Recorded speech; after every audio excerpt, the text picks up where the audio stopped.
ನಿನ್ನೆ ಸತ್ತು ಹೋಗಿದ್ದಂತ ನಟಿ ಪೂನಂ ಪಾಂಡೆ ಇವತ್ತು ದಿಢೀರನೆ ಎಲ್ಲರೆದುರು ಪ್ರತ್ಯಕ್ಷವಾಗಿ ಶಾಕ್ ಕೊಟ್ಟಿದ್ದಾರೆ. ಯಾಕಮ್ಮ ಈ ನಾಟಕ ಅಂತ ಕೇಳಿದ್ರೆ ನಾನು ಕ್ಯಾನ್ಸರ್ ಬಗ್ಗೆ ಜಾಗೃತಿ ಮೂಡಿಸಬೇಕಿತ್ತು, ಅದಕ್ಕಾಗಿ ಇದೆಲ್ಲ ಮಾಡಿದ್ದೀನಿ ಅಂತ ಹೇಳ್ಕೊಂಡಿದ್ದಾರೆ. ಇದಕ್ಕೆ ನೆಟ್ಟಿಗರು ಛೀಮಾರಿ ಹಾಕ್ತಾ ಇದ್ದಾರೆ.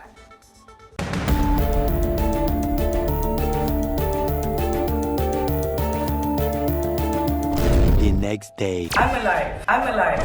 I didn't die because of cervical cancer. ನಿನ್ನೆ ಇದ್ದಕ್ಕಿದ್ದಂತೆ ಸುದ್ದಿಯೊಂದು ಹೊರಬಿದ್ದಿತ್ತು. ಬಾಲಿವುಡ್ ನಟಿ ಪೂನಂ ಪಾಂಡೆ ಗರ್ಭಕಂಠದ ಕ್ಯಾನ್ಸರ್ನಿಂದ ಸಾವನ್ನಪ್ಪಿದ್ದಾಳೆಂದು ವರದಿಯಾಗಿತ್ತು. ಈ ಆಘಾತಕಾರಿ ಸುದ್ದಿ ಕೇಳಿ ನಟಿಯ ಫ್ಯಾನ್ಸ್ ಮಾತ್ರವಲ್ಲದೆ ಇಡೀ ದೇಶವೇ ದಂಗಾಗಿತ್ತು. ಜಸ್ಟ್ 32ನೇ ವಯಸ್ಸಿಗೆ ಯಂಗ್ ಅಂಡ್ ಫಿಟ್ ಆಗಿದ್ದ ನಟಿ ಮೃತಪಟ್ಟಿದ್ದನ್ನ ಕಂಡು ಜನ ಶಾಕ್ಗೊಳಗಾಗಿದ್ರು. ಈ ಬೆನ್ನಲ್ಲೇ ಪೂನಂ ಬದುಕಿರೋದಾಗಿ ಹೇಳ್ತಾ ಪ್ರತ್ಯಕ್ಷಳಾಗಿದ್ದಾಳೆ. I'm alive. I didn't die because of cervical cancer. April ಫೂಲ್ಗೂ ಮೊದಲೇ ಜನರನ್ನ ಬಕ್ರಾ ಮಾಡಿದ ನಟಿ. ನಾನು ಸತ್ತಿಲ್ಲ, ಬದುಕಿದ್ದೇನೆ ಅಂತ ಪೂನಂ ಪಾಂಡೆ ಸ್ಪಷ್ಟನೆ. I'm alive. I didn't die because of cervical cancer.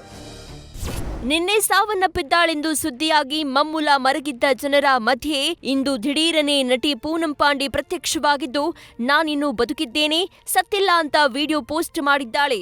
ಇದನ್ನ ನೋಡಿದ ಕೆಲವರು ಶತಕೋಟಿ ಭಾರತೀಯರನ್ನ ಬಕ್ರಾ ಮಾಡಿದೆಯಲ್ಲಮ್ಮ ಅಂತ ಕಾಲೆಳೆಯುತ್ತಿದ್ದಾರೆ. ಮತ್ತೆ ಕೆಲವರು ಆಕೆಯ ಕಾರಣ ಕೇಳಿ ಭೇಷ್ ಎಂದಿದ್ರೆ, ಕೆಲವರಂತೂ ನಟಿಯ ವಿರುದ್ಧ ಕಿಡಿಕಾರಿದ್ದಾರೆ. ಒಳ್ಳೇದಾಗ್ತದ ನಿನಗೆ, ದೇವ್ರು ನಿನ್ಗೆ ಒಳ್ಳೇದು ಮಾಡ್ತದ, ನಿನ್ ಜನ್ಮಕ್ಕೆ ಹೋಗೋ. ಗರ್ಭಕಂಠದ ಕ್ಯಾನ್ಸರ್ ಬಗ್ಗೆ ಜಾಗೃತಿ ಮೂಡಿಸಲು ಸಾವಿನ ನಾಟಕ. ಗರ್ಭಕಂಠದ ಕ್ಯಾನ್ಸರ್ ಬಗ್ಗೆ ಜನರಲ್ಲಿ ಜಾಗೃತಿ ಮೂಡಿಸಲು ಪೂನಂ ಪಾಂಡೆ ಸಾವಿನ ನಾಟಕ ಆಡಿದ್ದಾಳಂತೆ. ನಿಮ್ಮೆಲ್ಲರೊಂದಿಗೆ ಮಹತ್ವದ ವಿಷಯ ಹಂಚಿಕೊಳ್ಳಲು ಬಯಸ್ತಾ ಇದ್ದೇನೆ. ನಾನು ಜೀವಂತವಾಗಿದ್ದೇನೆ. ಗರ್ಭಕಂಠದ ಕ್ಯಾನ್ಸರ್ ಬಗ್ಗೆ ಜಾಗೃತಿ ಮೂಡಿಸುವುದೇ ನನ್ನ ಸಾವಿನ ನಾಟಕದ ಉದ್ದೇಶ ಅಂತ Poonam Pandey ಸ್ಪಷ್ಟಪಡಿಸಿದ್ದಾಳೆ. I'm alive. I didn't die because of cervical cancer. Unfortunately, I cannot say that about those hundreds and thousands of women who have lost their lives because of cervical cancer. It is not because they couldn't do anything about it, because they had no idea what to do about it. I'm here to tell you that, unlike other cancers, cervical cancer is preventable. All you have to do is you have to get your tests done and you have to get HPV vaccine. We can do all this and more to make sure there is no more life lost to this disease. ಇನ್ನು ಸಾವಿನ ನಾಟಕವಾಡಿದ್ದಕ್ಕೆ ನಟಿ ಪೂನಂ ಪಾಂಡೆ ವಿರುದ್ಧ ಜನರು ಗಣ್ಯರು ಗರಂ ಆಗಿದ್ದಾರೆ.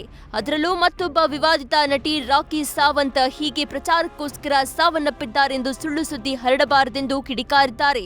ಹಲವರ ಆಕ್ರೋಶ ವ್ಯಕ್ತವಾಗ್ತಾ ಇದ್ದಂತೆ ನಟಿ ಪೂನಂ ಪಾಂಡೆ ಮತ್ತೊಂದು ವಿಡಿಯೋ ಮಾಡಿ ಸುಳ್ಳು ಹೇಳಿದ್ದಕ್ಕೆ ಕ್ಷಮೆಯಾಚಿಸಿದ್ದಾರೆ. I'm sorry I've caused this tear and I'm sorry to those whom I've hurt. My intention to shock everyone into the conversation that we are not talking enough about, which is cervical cancer. Yes, I faked my demise. Extreme, I know. But suddenly we all are talking about cervical cancer, aren't we? It's a disease that silently takes your life. And this disease needed the spotlight urgently. I'm proud of what my death news has been able to achieve. And for those who have questions for me, I will see you live on Hot to Fly. ಒಟ್ಟಾರೆ model ಹಾಗೂ ನಟಿಯಾಗಿದ್ದ ಪೂನಂ ಪಾಂಡೆ ಸದಾ ವಿವಾದಗಳಿಂದಲೇ ಹೆಚ್ಚು ಸುದ್ದಿಯಾಗ್ತಾ ಇದ್ರು. ಈಗ ಮತ್ತೆ ತಮ್ಮದೇ ಸಾವಿನ ಬಗ್ಗೆ ನಾಟಕವಾಡಿ ಶತಕೋಟಿ ಭಾರತೀಯರಿಗೆ ಚಮಕ್ ಕೊಟ್ಟಿದ್ದಾಳೆ. ನಟಿಯ ಉದ್ದೇಶ ಉತ್ತಮವಾಗಿದ್ರು ಹೀಗೆ ಸಾವಿನ ಬಗ್ಗೆ ಸುಳ್ಳು ಸುದ್ದಿ ಹಬ್ಬಿಸಿ ಜನರ ಭಾವನೆಗಳೊಂದಿಗೆ ಆಟವಾಡೋದು ಸಮಂಜಸವಲ್ಲ. News First bureau. News First ನಿರ್ಭೀತಿಯಿಂದ ನಿಮ್ಮ ಪರವಾಗಿ.